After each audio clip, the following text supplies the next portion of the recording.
Steve Upsher Chambers, upcoming junior welterweight prospect, man. How's this reality experience been being on the Knockout reality series? Well, you know, this has been way beyond my wildest dream. Like, I never expected anything like this to come my way. I was actually visiting my mom in Pittsburgh, laying on the couch, and I get a call that they're interested in me being on the show. I still didn't really take it seriously because they said there were about 8 guys that they had, and you know that I might make the cut. So I didn't take it seriously, and you know, a couple weeks later I get a call back, say, "Oh, you're on the show." I'm just like, "Oh wow!" Like, because I was actually setting up to promote my own fight card in Pittsburgh, but you know, I had to put that on hold because this opportunity right here could have been something big. So I didn't really put high expectations on it, but it has far exceeded the expectations that I... In what ways? Like, how has it been a great experience?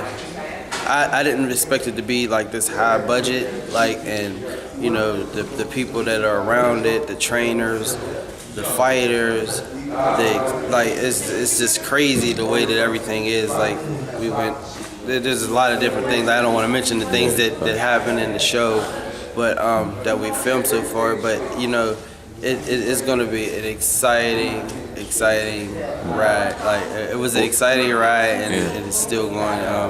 You know, it's going to be an exciting show, and it's exciting doing it. What about Floyd Mayweather Sr. Being around him, working with him? What did he teach you? It's a great experience. Something that I've never dreamed of happening in my life. Was being trained by Floyd Mayweather Sr. You know, it's a great feeling. Like, to know that, you know, there were times when you thought about giving up and quitting boxing and just giving up. And I just kept on chugging, and now, you know, things are starting to look up real big. Like, now I'm being trained by, you know, the trainer that trains the best fighter in the world. Yeah. Maybe one of the best, like arguably one of the best fighters of all time. So, you know, I can't ask for any more blessings than what I'm being blessed with right now. What about your personal history? You're from the fighting city of Philadephia. Everybody knows that name. Tell me about your upbringing there and the boxing out there.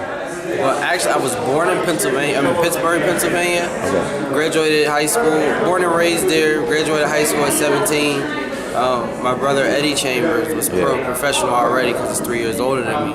So they were moving to Philadephia. So I went with them at age 17. At age 18, I turned pro. Philly made me into the fighter that I am today. Without me moving to Philly, I would never be a professional boxer. I would be a culinary chef and probably a daycare owner. Okay. But there in Philadephia, if you don't have it, you'll find out real quick. Yeah. In them gyms. I was sparring with the likes of Ivan Robinson, the Mike Stewarts, the Israel Cardonas, the Miguel Figueroa. Like, at age 17, like, I'm just in there, and I'm getting at these guys. Yeah. So, you know, that's when they're like, oh yeah, this kid got something. Okay. So, you know, it was a long road. I worked my way to a record of 24-3-1. You know, I fought, you know, one of the guys that I had a really close fight. A lot of people feel that I won. I feel that I won. Against Luis Collazo, he just won. He just knocked out Victor Ortiz last night in the second round. Impressive. Yeah. So, you know, that's something that could give you shades of what you could expect from me. If I can give a guy like that, you know, hell for a night, you know, what could you expect from me against other guys? So, you know, Philadephia, Pittsburgh, you definitely got something to look forward to with me. Yeah. And Danny Garcia is one of the kind of shining jewels out of Philadephia. He's had a great run of success. How well have you known him? What are your thoughts on his success? Actually, me and Danny go back to way back when he was about, I'd say 14 or 15 years old. Me, him, Raymond Serrano, Eddie. There was a lot of us that we were professionals already. Danny and them were still kids. We actually rented a 15-passenger van and we took them to the National Silver Clubs in Detroit, Michigan.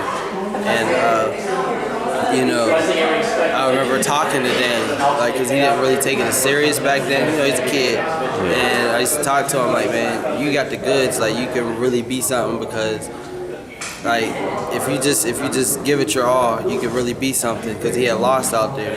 I believe he lost to Vernon Paris out there, and then I all of a sudden start seeing him winning these national tournaments and becoming, you know, a top amateur. And I'm just like, wow, he's really doing it. And now look at him, he's at the top of the food chain now.